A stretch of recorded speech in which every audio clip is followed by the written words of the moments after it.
জ্ঞানকে আমরা প্রাধান্য দিব ভাই?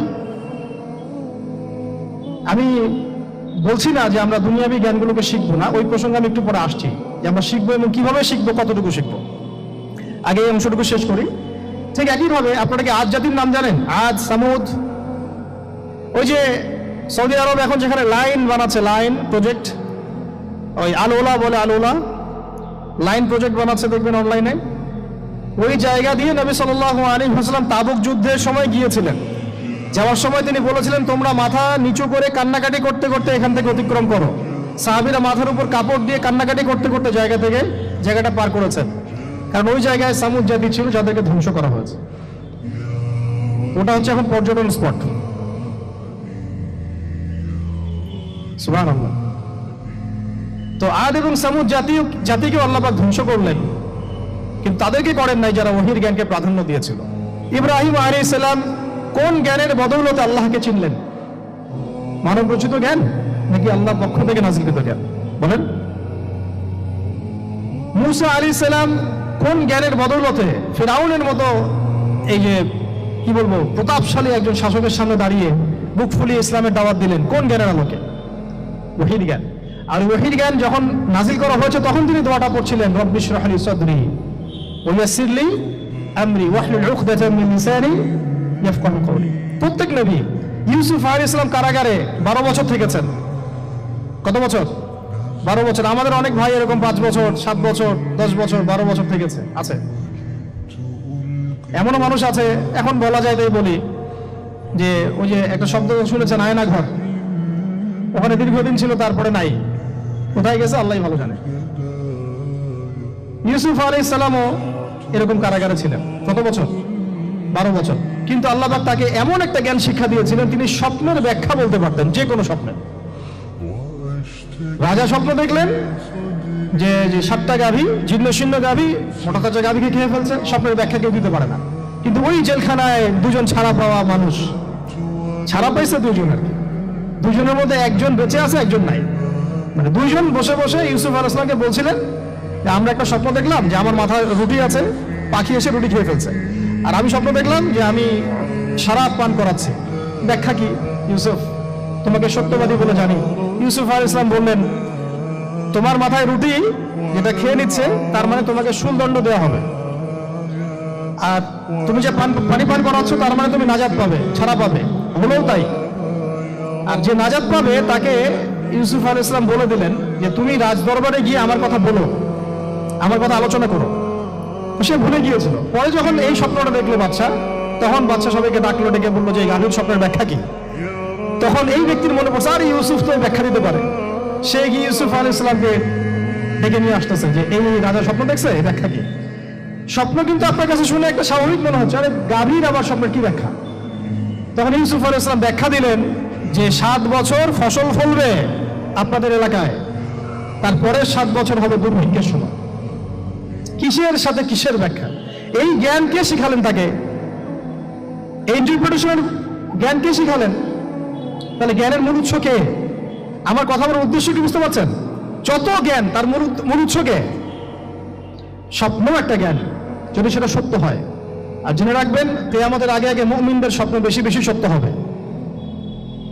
ঠিক আছে? মূসা আলাইহিস সালামকেও সেই আল্লাহ জ্ঞান শিক্ষা দিলেন। ঈসা আলাইহিস সালাম এই কুষ্ঠ রোগীর গায়ে হাত বুলালে ভালো হয়ে যায়। হ্যাঁ, অন্ধ ব্যক্তির মানে চোখে হাত বুলালে ভালো হয়ে যায়। এমনকি মৃত ব্যক্তিকে তিনি বলছেন কুম বিইজনিল্লাহ, আল্লাহর হুকুমে দাঁড়িয়ে যাও, দাঁড়িয়ে গেল। এই জ্ঞান কে দিয়েছেন তাকে? দাউদ এবং সুলাইমান আলাইহিস সালাম এই যে পশু পাখির ভাষা বোঝেন, সুলাইমান আলাইহিস সালাম পিঁপড়ার ভাষাও বোঝেন। আপনাদের সায়েন্স কি পিঁপড়ার ভাষা বুঝে? হ্যাঁ, আমরা তখন সায়েন্সকে সবকিছুর মানদণ্ড মনে করি, তাই না? সায়েন্স যদি বলে হ্যাঁ তাহলে হ্যাঁ, না বললে না। মানে এমন একটা ভাব, দেখেন সায়েন্সকে আমরা ইলাহ বানাইছি, ইলাহ, উপাস্য। সায়েন্স যদি বলে যে পৃথিবী থেকে অমুক অমুক কোটি কোটি আলোকবর্ষ দূরে একটা গ্রহের সন্ধান পাওয়া গেছে, নাম দিল ধরেন যে আলফা এক্স ওয়াই জেড কিছু একটা, ওখানে হুরপড়ি আছে, হ্যাঁ ওখানে দুধের সাগর আছে, মধুর সাগর আছে, তো মানুষ তখন বিশ্বাস করা শুরু করবে, হ্যাঁ হ্যাঁ তাই তো থাকতেই পারে। নাসা বলেছে না হয়ে পারে, নাসা মন্তব্য করেছে না হয়ে পারে। ওরকম যদি বলে অনেক দূরে একটা আগুনের একটা বিশাল ইয়া পাওয়া গেছে, গ্রহ পাওয়া গেছে, ওখানে আযাব দেওয়া হয়, শাস্তি দেওয়া হয়, ওখানে অন্য মাখলুক আছে, ওদের ভাষা এলিয়েন আর কি, মানুষ বিশ্বাস করে। কিন্তু আল্লাহ পাক কোরআনে বলছেন যে সুলাইমান আলাইহিস সালাম পিঁপড়ার ভাষাও বুঝতেন, ওই কথা বিশ্বাস করতে চাচ্ছে না। সুলাইমান আলাইহিস সালাম বাতাসে ফ্লাই করতে পারতেন, এটা বুঝতে পারতেছে না, বিশ্বাস করে না। তাহলে ওই প্রযুক্তি না থাকলে এয়ারক্রাফট কিভাবে আবিষ্কার করলেন? যে প্রযুক্তিগুলো পৃথিবীতে চলে গেছে ইতিমধ্যে, ওগুলো ভবিষ্যতেও আসতে পারে। যেমন একটা প্রযুক্তির কথা বলি, সুলাইমান আলাইহিস সালাম বসে আছেন, একজনকে বললেন না সাবার রানী বিলকিসের সিংহাসন কে নিয়ে আসতে পারবে? একজন বললো যে আপনি উঠে দাঁড়াইতে যতক্ষণ সময় লাগে এর মধ্যে নিয়ে আসবো। আরেকজন বললেন যে না, আপনি চোখের পলক ফেলতে যতক্ষণ লাগে এর মধ্যে দেখবেন সিংহাসন সামনে। সুবহানাল্লাহ, কি প্রযুক্তি! বলেন এই প্রযুক্তির সামনে কি বিশ্ববাসী যেতে পেরেছে? দেখেন সুলাইমান আলাইহিস সালামের বাতাসে ফ্লাই করাটা কিন্তু এখন পৃথিবীতে খুব কমন হয়ে গেছে। আমরা সবাই ফ্লাই করতেছি বাতাসে, তাই না? যদি আপকামিং কোনো সময় আপনি দেখেন যে এইরকম চোখের পলকেই একটা বস্তু আরেকটা জায়গা থেকে এক জায়গায় চলে আসতেছে, আমি অবাক হব না ইনশাআল্লাহ। কারণ কোরআনে অতীতে এই ঘটনার দলিল আছে। বুঝতে পারতেছি না? এক কথায় সমস্ত জ্ঞানের মূল উৎসকে। এরপরে আসেন, অত আর লম্বা করছি না, আমাদের নবী মুহাম্মদ সাল্লাল্লাহু আলাইহি ওয়াসাল্লাম আসেন। আমরা তো তার উম্মত। 23 বছরে, একটু মনোযোগ দেন, এটা আলোচনার লাস্ট পার্ট, ঠিক আছে? 23 বছরে তিনি পুরো জাহেলিয়াতকে পরিবর্তন করে দিয়েছেন। কত বছরে? 23 বছর। আপনারা কি জানেন যে আইয়ামে জাহিলিয়াতে আসলে কি কি সমস্যা ছিল? কেন ওই যুগটাকে আমরা জাহিলিয়াত বলি? বেসিক্যালি 5-6টা সমস্যা ছিল। কয়টা? 5-6টা। এক নম্বর শিরক। এক নম্বর কি? আমার সাথে বলেন। শিরক আমাদের ওয়ার্ল্ডে নাই, এটা তো গ্লোবাল শিরক চলতেছে এখন। শুধু ধর্মীয় শিরক চলতেছে না, কিন্তু এখন শিরক হচ্ছে পলিটিক্সে, শিরক হচ্ছে ইকোনমিক্সে, শিরক এডুকেশনেও আছে, শিরক কালচারের মধ্যেও আছে। কথাগুলো বুঝতে হবে একটু গভীরভাবে। তখন সমস্যা ছিল রিবা, সুদ। এখন নাই। রিবা ছাড়া কোনো সিস্টেম আছে এখন ওয়ার্ল্ডে? আমি গতকালকে একটা হাদিস মোতালা করছিলাম সুদ সংক্রান্ত। নবীজি বলেছেন সাল্লাল্লাহু আলাইহি ওয়াসাল্লাম যে একটা যুগ আসবে সামনে, সুদবিহীন কোনো মানুষই চলতে পারবে না। যে চলতে চাইবে তার গায়েও সুদের ছিটা ফোটা গিয়ে লাগবে। আসে নাই সেই যুগ? সুবহানাল্লাহ, কিভাবে তিনি এত স্পেসিফিকলি কথাগুলো বলতে পারেন? নিশ্চয়ই তিনি এমন একজন সত্তার কাছ থেকে জ্ঞান পেয়েছেন যিনি সব জানেন, অতীত, বর্তমান, ভবিষ্যৎ, তাই না? এমনকি নবীজি বলেছেন ইমামুল মাহদির সময় যে 10 জন ঘোড়সাওয়ার বের হবে এবং তারা গিয়ে খোঁজ নিতে যাবে যে দাজ্জাল বের হয়েছে কিনা। নবীজি বলছেন আমি সেই 10 জনের নামও জানি, তাদের বাবার নামও জানি। সুবহানাল্লাহ, সুবহানাল্লাহ। কিয়ামতের মাঠে আলী রাদিয়াল্লাহু আনহু, আবু বকর রাদিয়াল্লাহু আনহু, ওমর, ওসমান রাদিয়াল্লাহু আনহুম আজমাইন, তাদের হিসাবটা কেমন হবে ওইটাও নবী সাল্লাল্লাহু আলাইহি ওয়াসাল্লাম আগেই বলে দিয়েছেন। সবচেয়ে দ্রুত হিসাব হবে এই উম্মতের আলী ইবনে আবি তালিব রাদিয়াল্লাহু আনহু। যাবেন, বেরোবেন, শেষ। কি মানুষ, তার জীবনীটা পড়ে দেখবেন। আমি শেষের দিকে বলে দিব আপনাদেরকে আজকে, এবং এটা রেকর্ডেড থাকবে, ইনশাআল্লাহ অনলাইনে দিয়ে দিব, যে আপনারা কোন কোন সাবজেক্টের বই কিনবেন। বই মেলা তো শুধু মানে আসলেন একটা র্যান্ডমলি বই কিনলেন এমন না, টপিক ধরে ধরে সাবজেক্ট ওয়াইজ বই কিনতে হবে, ঠিক আছে ভাই? বই কেনার পিছনে টাকা পয়সা খরচ যদি না করেন, মানে দিনের জন্য অর্থ ব্যয় করার মানসিকতা না থাকে, এলেম পাওয়া যাবে। অনেক মুহাদ্দিস নিজের গায়ের জামা খুলে দিয়ে পর্যন্ত বই নিয়ে বাসায় গিয়েছে, জানেন? তাদের সমস্ত সম্পত্তি বিক্রি করে দিয়েছেন বই কেনার জন্য। আজকে সকালে আমাদের এক ভাই মোজাকারা করছিলেন যে আমারই এক ওস্তাদ, বাংলাদেশে অনেক বরেণ্য একজন আলেমে দিন, প্রবীণ আলেমে দিন, তার কথা আলোচনা হচ্ছিল। তিনি কিতাব পড়তে পড়তে পড়তে হঠাৎ একটা কিতাব তিনি খুঁজে পাচ্ছেন না। তো ছাত্রদেরকে পাঠালেন যে খুঁজে নিয়ে আসো তো, কোথায় আছে? কেউ খুঁজে পায় না। তিনি নাকি ওযু করে এসে নামাজ, 2 রাকাত নামাজ পড়ে বাচ্চার মতো হাউমাউ করে কান্নাকাটি শুরু করলেন, আল্লাহ আমার সেই কিতাব কোথায় গেল, আমার কিতাবটা আনে দাও। তলাবুল ইলম কাকে বলে দেখেন? ইলমের তালেব, ইলমের ছাত্র কাকে বলে? এই যে ইলমের ছাত্র, আমরা কি ছাত্র হতে পারছি? একটা বইয়ের দাম যদি দেখি 100 টাকা, বাস আমাদের গায়ে লাগে। 100 টাকা দিয়ে তো আপনার গার্লফ্রেন্ডকে নিয়ে বসতে গায়ে লাগে না, বসলে তো 500 টাকা চলে যায়। জিনা থেকে বাঁচতে না পারলে কলমে আল্লাহ নূর আসবে না। আল্লাহ পাক আমাদের কথা বলে বোঝার তৌফিক দান করেন, আমিন। জিনা, আবার বলছে জিনা থেকে বাঁচতে হবে, অন্যথায় কলবে নূর আসবে না। আল্লাহ পাক আমাদেরকে বোঝার তৌফিক দান করেন, আমিন। কোথায় ছিলাম ভাই বলেন? 1 নাম্বার কি ছিল? শিরক। 2 নাম্বার রিবা, সুদ। ওইটা বলতে গিয়ে হাদিসটা কথা বলেছিলাম। এই সুদটা কি এখন বেশি না কম? এখন সুদ মানুষ খাচ্ছে, যুক্তিও দিচ্ছে যে এই যুগে এখন সুদ না খাইলে কি চলে। একদিন একটা মসজিদে বয়ান করছিলাম, তো মসজিদে বয়ানের মাঝখানে একজন দাঁড়ায় গেল, দাঁড়ায় আমাকে বলছে যে ওস্তাদ হুজুর বুঝলাম আপনার সব কথা ঠিক আছে, এখন আমার 1 লাখ টাকা ধার লাগবে, আমি কোত্থেকে নিব? বলেন আসলে উত্তর দিবেন কি? হ্যাঁ, সুদের ক্ষতিকর বিষয়গুলো যেমন বলতে হবে, সুদবিহীন ব্যাংকিং সিস্টেম এবং অর্থনৈতিক ব্যবস্থাও তো চালু করতে হবে। সেটা কি? সেটা হচ্ছে যাকাত। সেটা কি? যাকাত, সাদাকা এবং কর্জে হাসানা। এগুলো তো চালু করছি না আমরা শুধু কথা বলছি তাত্ত্বিক যে সুদ হারাম। আমিও তো অনেক জায়গায় বলছি, কারণ বলতে হচ্ছে না, আপনার জানাতে তো হবে। সুদের পাপের সবচেয়ে নিম্ন শাখা হচ্ছে মায়ের সাথে জেনা করা, সর্বোচ্চ শাখা হচ্ছে আল্লাহ এবং তার রাসূলের সাথে যুদ্ধ করা। একটা হাদিস বুখারীতে এরকম আসছে, বুখারীতে কি তিরমিজিতে, আমি রেফারেন্সটা বলে যাচ্ছি, তো হাদিসটা সহিহ। নবী সাল্লাল্লাহু আলাইহি ওয়াসাল্লাম বলেছেন, যে ব্যক্তি 1 দিরহাম সুদ খায় সে যেন 36 বার জিনা করবে। আর আপনারা তো জানেন, এটা আমার বলার দরকার নাই, 4 শ্রেণীর মানুষকে নবী অভিশাপ দিয়েছেন, যে নিজে খায়, তারপরে যে সুদ দেয়, যে লিখে রাখে, যে সাক্ষী থাকে। তা আমি বলতে যাচ্ছি, আইয়ামে জাহিলিয়াতে এই সুদটা ছিল, আমাদের এই বর্তমান ওয়ার্ল্ড অ্যাফেয়ার্সে নাই। বাংলাদেশ একটা কান্ট্রি হিসেবে চিন্তা করবেন না, আপনি গ্লোবালি চিন্তা করবেন, কারণ এখন একটা দেশ স্বতন্ত্রভাবে চলতে পারে না। ওয়ার্ল্ড ব্যাংকের সাথে আপনাকে ডিল করতে হবে, IMF এর সাথে। আমি যদি প্রেসিডেন্ট হই তা আমাকে করতে হবে, আপনি হলে আপনাকে করতে হবে। কথা বলে তো শুধু কথা বলে লাভ নেই, আপনার বিকল্পটা কি? আসলে বিকল্প ব্যবস্থাটা কি? এটা তো মূল কথা। ইকোনমিক্স নিয়ে কতগুলো কিতাব আছে এখানে, ইসলামিক ইকোনমিক্স নিয়ে আমরা কতগুলো কিতাব ছাপাইছি, বর্তমান ওয়ার্ল্ড অ্যাফেয়ার্স নিয়ে আমরা কতগুলো কিতাব ছাপাইছি। নবী সাল্লাল্লাহু আলাইহি ওয়াসাল্লাম বলেছেন, শেষ জামানা সবচাইতে আমার উম্মতের উপর ভয়াবহ ফিতনা হচ্ছে কি নাম বলেন? এখন আপনি আমাকে মাদ্রাসার পুরো সিলেবাসে কন্টেন্ট ফ্যাকাল্টি দেখেন, আছে কয়টা কিতাব আছে? সবচেয়ে ভয়াবহ ফিতনা নবীর মুখে, নিজের মুখে বলা, সবচেয়ে ভয়াবহ। এর চেয়ে ভয়াবহ কোনো ফিতনা আসে নাই, আসবেও না। তো এখন আপনি আমাকে বলেন যে এই ফিতনা সংক্রান্ত কতগুলো কিতাব আপনার কাছে আছে বাসায়, বলেন?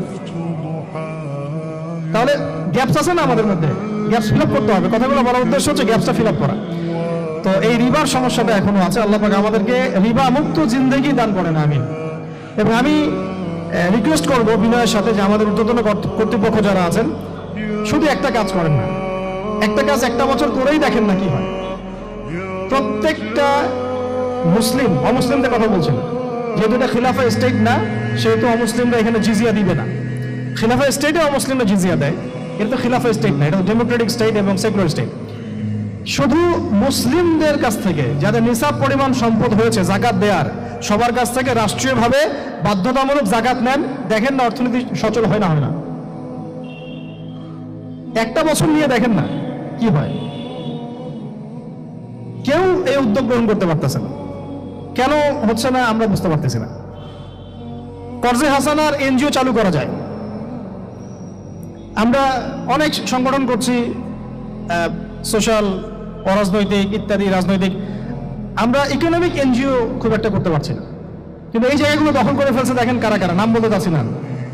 যারা দখল করছে তারা কিন্তু এখন রাষ্ট্রের অনেক বড় বড় জায়গা হস্তক্ষেপ করতেছে।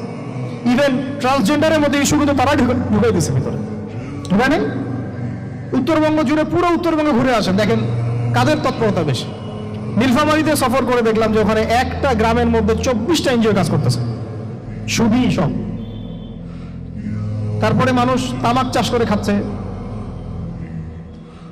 একটা দল দাবি করতেছে নবী সাল্লাল্লাহু আলাইহি ওয়াসাল্লাম ছাড়াও আরো নাকি নবী আসতে পারে, নাউজুবিল্লাহ।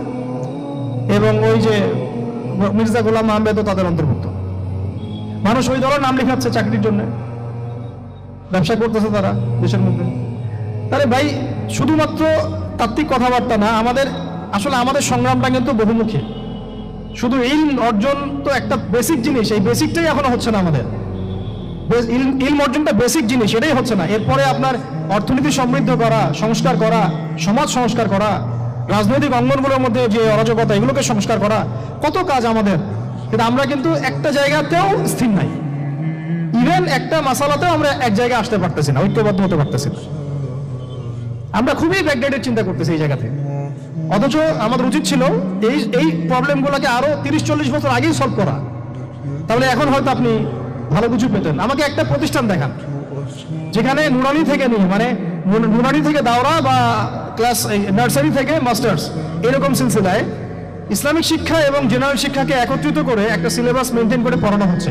আমাকে কয়েকটা প্রতিষ্ঠানের নাম বলেন, আমি ওখানে আমার মেয়েকে ভর্তি করাবো। আমাকে দেন, রেডিমেড দেন,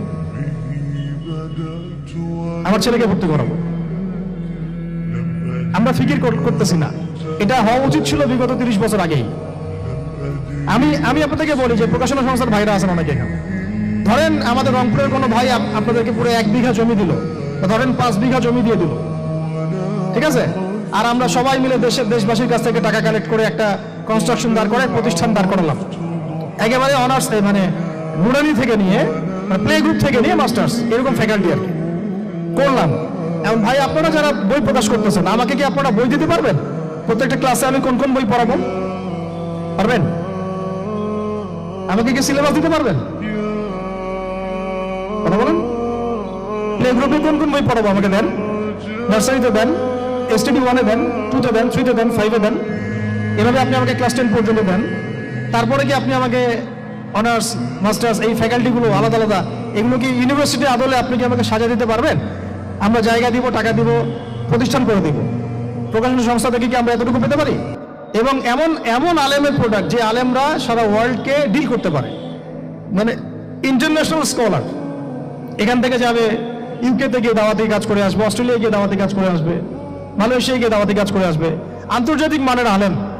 আমরা কি জেনারেল শিক্ষিত ব্যাকগ্রাউন্ড থেকে তৈরি করতে পারবো? পারছি কি? আর আপনারা আমাকে বলেন তো ভাই, যে কত পার্সেন্ট মানুষ জেনারেল শিক্ষিত আর কত পার্সেন্ট মানুষ মাদ্রাসা শিক্ষিত? কাদের পরিসংখ্যানটা বেশি? তারা কি, তাদের কোনো অবদান রাখার কোনো সুযোগ নেই? এখন যদি এই ক্লাসিক্যাল পড়াশোনা না হয়, ইলমের এই গভীরতায় না যায়, এবং বড় বড় ওলামায়ে কেরামদের সোহবতে তারা না আসে, তাহলে কিভাবে তারা বিশুদ্ধ ইসলাম শিখবে আর প্রচার করবে আর প্রতিষ্ঠা করবে? তো প্রশ্ন কিছু করে গেলাম। আজকে প্রশ্নগুলো রেখে যাচ্ছে এই কারণে, যেগুলো নিয়ে আপনারা ভাববেন, যে আপনারা আমাকে একটা ইসলামিক ইউনিভার্সিটি করার মতো বইপত্র আমাকে বানায় দেন না। দায়িত্ব নেন কেউ, আপনারা সবাই মিলে দায়িত্ব নেন। আমি এখানে একটা স্কুল আছে আমাদের ছোট্ট, তাওয়াজিন নুরাইন ইসলামিক স্কুল। এই স্কুল আমরা করেছি প্লে, নার্সারি, কেজি 1, 2, 3, 4, 5, এতটুকু। ট্রাইলিঙ্গুয়াল, মানে Bangla medium, English version, medium না, ইংলিশ ভার্সন আর অ্যারাবিক। এই সিলেবাসটুকু করতে, এই 8টা ক্লাসের সিলেবাস করতে আমাকে 7 দিন 8 দিন একেবারে বাংলা বাজার ঘাটাঘাটি করে, ওই আমরা আগে তো ইংলিশ মিডিয়ামে পড়াশোনা করতাম, ওই অক্সফোর্ডের বই ঘাটাঘাটি করো, ব্রিটিশ কাউন্সিলের বই ঘাটাঘাটি করো, তারপরে ওদের ম্যাথামেটিক্স, ওদের সায়েন্স, আবার এই মাদ্রাসার অ্যারাবিক, আবার এই সরকারি কারিকুলামের বই, এগুলো ঘাটতে ঘাটতে ঘাটতে একটা সিলেবাস আমরা দাঁড় করাতে পারছি। মাত্র 5টা ক্লাস পড়তে পারবে। এরপরে এটা করতে গিয়ে যে দেখলাম যে আসলে এগুলোর যে এত ঘাটতি আছে বাজারে, রেডিমেড কোনো প্রোডাক্ট এগুলো নাই। ঘুরে ফিরে কি সেই আমরা ওই একই জিনিসই চর্চা করতে থাকবো, নাকি আমরা একটু বহির্বিশ্বে যেভাবে দিন প্রচার হচ্ছে এই মান দিতে পারি? এটা আমাদের উচিত না করার কাজটা? হ্যাঁ, এটা তো আমাদের হাতে রাষ্ট্রীয় ক্ষমতা নাই, থাকলে না উপরের লেভেল থেকে এগুলো করা যায় খুব সহজ। বরং উপরের লেভেলে যারা আছেন তারা তো আরো ট্রান্সজেন্ডার ঢুকাচ্ছেন, আপনারা তো ঢুকাচ্ছেন। তাহলে এই কাজগুলো কাদের করতে হবে? তাহলে বেসরকারি ভাবে করতে হবে। এখন আমরা যারা বইকে ভালোবাসি, জ্ঞানকে ভালোবাসি, আল্লাহকে ভালোবাসি, রাসূলকে ভালোবাসি, চাই যে আমরা যা করছি আমাদের পরের প্রজন্মটা মানুষের মতো মানুষ হোক। কাজ কি কম না বেশি আমাদের বলেন? সেক্ষেত্রে কাজগুলো কিন্তু ওইভাবে হচ্ছে না। একটা বিষয়ের বই সবাই ছাপাচ্ছি কেন? কি দরকার আছে? একটা বিষয়ের বই আমি সবাই ছাপাচ্ছি। একটা জিনিস, একটা হিস্ট্রি, একটা কিতাব, অনেকগুলো প্রকাশনী আপনারা করতেছেন।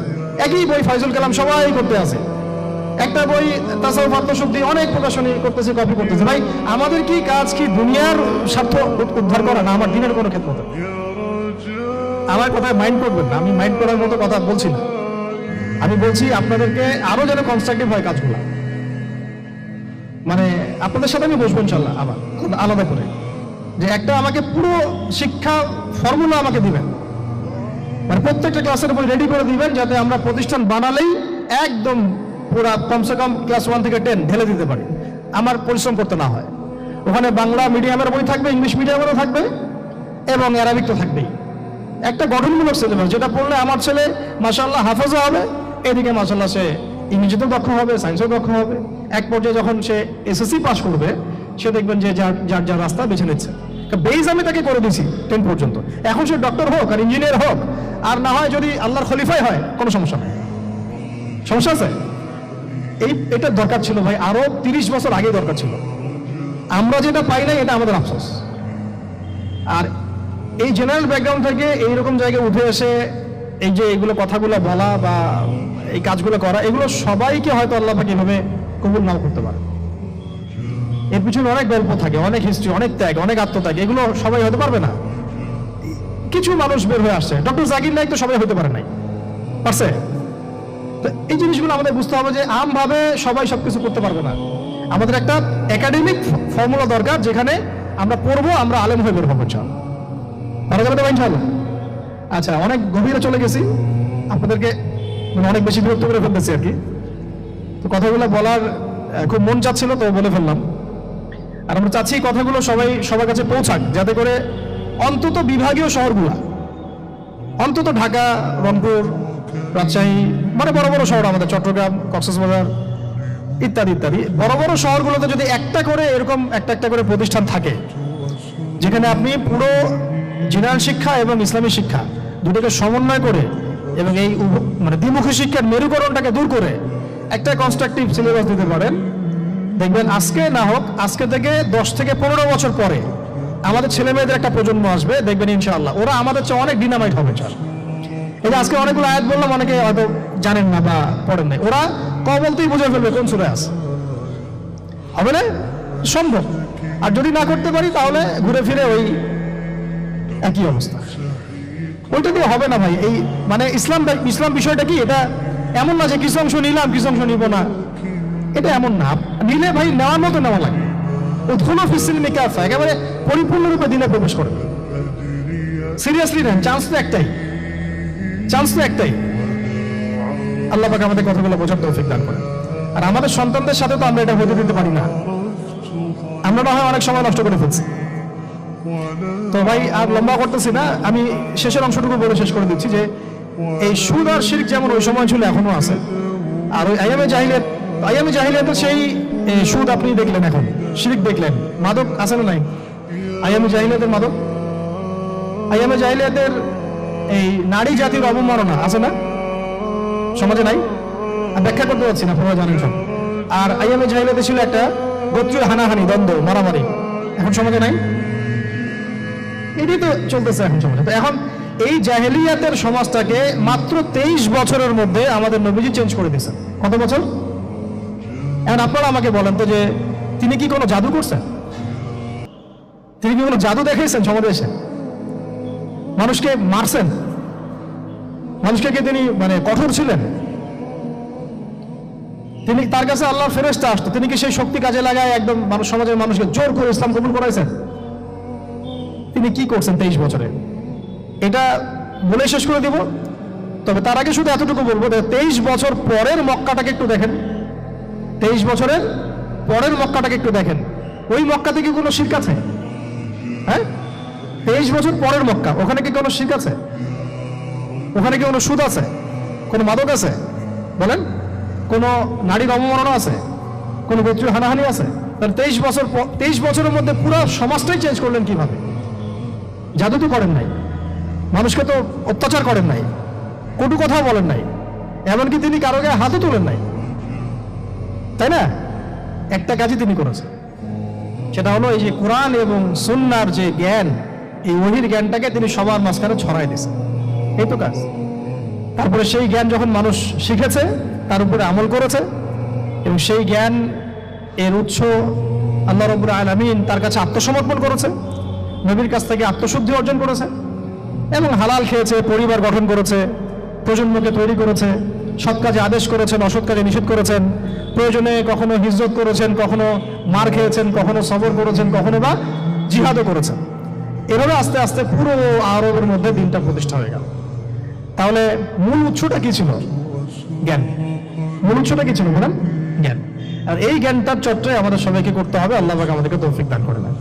এই চর্চা করতে গেলে আমাদের সমাজে এখন দুটো রাস্তা, এর বাইরে আপনি কোনো রাস্তা দেখবেন না, হয় মাদ্রাসা ব্যাকগ্রাউন্ড অথবা জেনারেল ব্যাকগ্রাউন্ড, এই তো। সমন্বিত কোনো প্রচেষ্টা খুব বেশি দেখা যাচ্ছে না। আজকে আবার কথা বলার মধ্যে একটা অন্যতম একটা গুরুত্বপূর্ণ পার্ট হচ্ছে সমন্বিত প্রচেষ্টা এখন থেকে নেওয়া উচিত। এতে আপনারা এগ্রি করেন না করেন না? যদি এগ্রি করেন তাহলে প্রত্যেকটা জায়গায় এরকম কিছু কিছু প্রতিষ্ঠান গড়ে তোলার চেষ্টা করেন। ইনশাআল্লাহ আজকে না হোক, আজকে থেকে 10-15 বছর পরে ফলাফল পাওয়া যাবে ইনশাআল্লাহ। ঠিক আছে ভাই? আল্লাহ পাক আমাদেরকে বোঝার তৌফিক দান করেন। শেষ করার আগে খালি কয়েকটা সাবজেক্ট বলবো।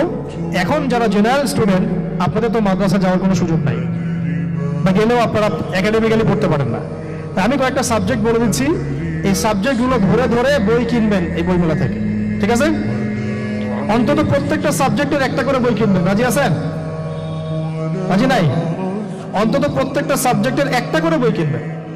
সাবজেক্ট 1 নাম্বার হচ্ছে আল কোরআন। 1 নাম্বার কি? আপনাকে কোরআন তেলাওয়াত করা শিখতে হবে। কোরআন তেলাওয়াত শেখার কি বই আছে খুঁজে বের করেন। আর এটা একা শিখতে পারবেন না, এটা নিয়ে গিয়ে কোনো ওস্তাদের কাছে বসে পড়তে হবে। এটা খুব খেয়াল রাখবেন আপনারা। একা একা বই পড়ে কখনো আলেম হয়ে যাওয়া যাবে না, বরং তখন বিভ্রান্ত হওয়ার সুযোগ বেশি থাকবে। বই থাকবে, এটা আপনার গাইডেন্স, কিন্তু আপনার একজন মুরব্বী আলেম লাগবে। যে কোনো কাজ মুরব্বীদের সাথে মাশওয়ারা না করে করলেই সমস্যা। কারণ আমরা তো দিন সম্পর্কে তেমন কিছু জানিই না রে ভাই। সমুদ্রে ডুব দিলে বুঝবেন যে গভীরতা কত বেশি। এখন আমরা ডুবই দেই নাই, এই জন্য মনে হয় যে আমি সবই জানি। ঠিক আছে? ডুব না দিলে আমার কাছে মনে হয় যে আমি তো সবই জানি। ডুব দিলে বুঝবেন যে আপনি কিছুই জানেন না, আমি কিছুই জানি না। 1 নাম্বার সাবজেক্ট ভাই কোরআনের তেলাওয়াত শিখতে হবে। রাজি আছেন তো ইনশাআল্লাহ? তাহলে এই বইগুলো কিনেন। 2 নাম্বার হচ্ছে এই কোরআনের মানে ব্যাকরণ শেখার বইগুলো কিনবেন। কোরআনের ব্যাকরণ শেখার আরবি ভাষা সাহিত্যের বই কিছু কিনবেন।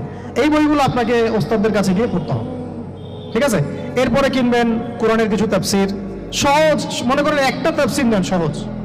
কেউ মারিফুল কোরআন কিনেছেন, হয়তো কেউ সহজে অনুবাদ হয়েছে জালালাইন একটা কিনেছেন, কেউ হয়তো তাওজিহুল কোরআন কিনেছেন। একটা তাফসীর বাসায় রাখেন অন্তত। ঠিক আছে? এটা হলো 3টা। 4 নাম্বার হচ্ছে হাদিসের অন্তত একটা বই কিনেন আজকে।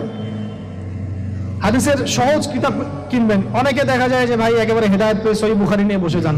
একেবারেই গলত কাজ আপনার এটা, একেবারেই গলত কাজ। সহিহ বুখারী পড়তে গেলে 12 বছর সময় লাগে মানুষের। ওই লেভেলে যাইতে একটা মানুষের 12 বছর সময় লাগে। ওটা সবার প্রথমে ওটা খুললে তো আপনি হাদিস বুঝবেনই না। মনে হবে যে হাদিস কোরআনের সাথে সাংঘর্ষিক, এরকম মনে হবে।